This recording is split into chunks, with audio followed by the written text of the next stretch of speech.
হে ভগবান, এত হাজার টাকার এত দামি একটা লাইট প্রি ওয়েডিং শ্যুট করতে গিয়ে অলমোস্ট আমি হারিয়েই ফেলেছিলাম।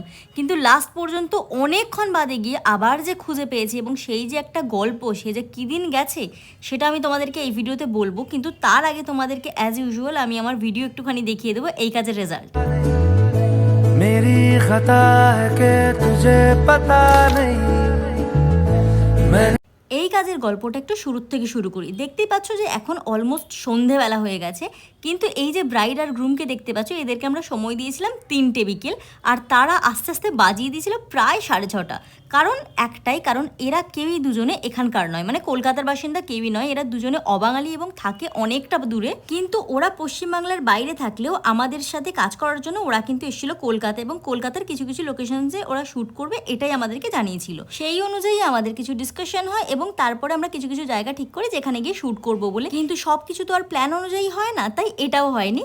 প্রথম দিনে আমাদের শ্যুটটা অনেকটা লেট হয়ে যাওয়ার কারণে আমাদের প্রথম দিনে অলমোস্ট আমরা শ্যুট করতেই পারিনি। তাই পরের দিন আমরা চলে গেছিলাম মল্লিক ঘাটে, কলকাতার খুব ফেমাস একটি ফটোশ্যুটের জায়গা।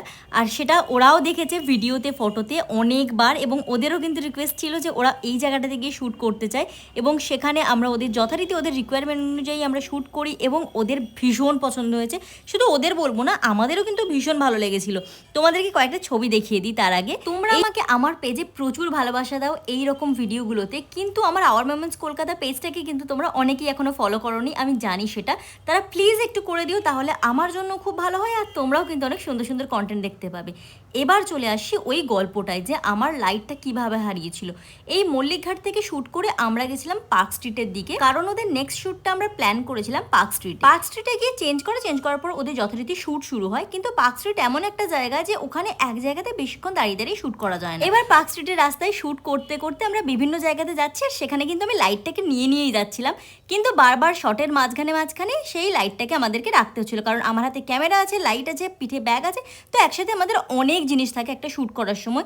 তো স্বাভাবিকভাবেই আমাকে কিন্তু লাইটটাকে রাখতে হচ্ছিল বারে বারে কোনো না কোনো জায়গাতে। মাঝখানে এক জায়গাতে রাখি লাইটটা, আর আমি বেমালুম ভুলে যাই। তারপর লাঞ্চ করি, আরও একটা অন্য জায়গাতে শ্যুট করি, লাইটটা রেখে প্রায় আরও অনেক জায়গাতে শ্যুট করি, তারপর লাঞ্চও করি। প্রায় 3 ঘন্টা পরে বিকেল হয়ে যাওয়ার সময় আমার হঠাৎ করে মনে হয় যে লাইটটা তো আমার হাতে নেই। তারপরে দৌড়ে দৌড়ে যাই আবার ওই একই জায়গাতে, এবং গিয়ে ফাইনালি আমি লাইটটাকে পেয়েও যাই ফরচুনেটলি। ভিডিওটা কেমন লাগলো জানাবে, ভালো লাগলে লাইক, কমেন্ট, শেয়ার করো। Stay tuned for the next video.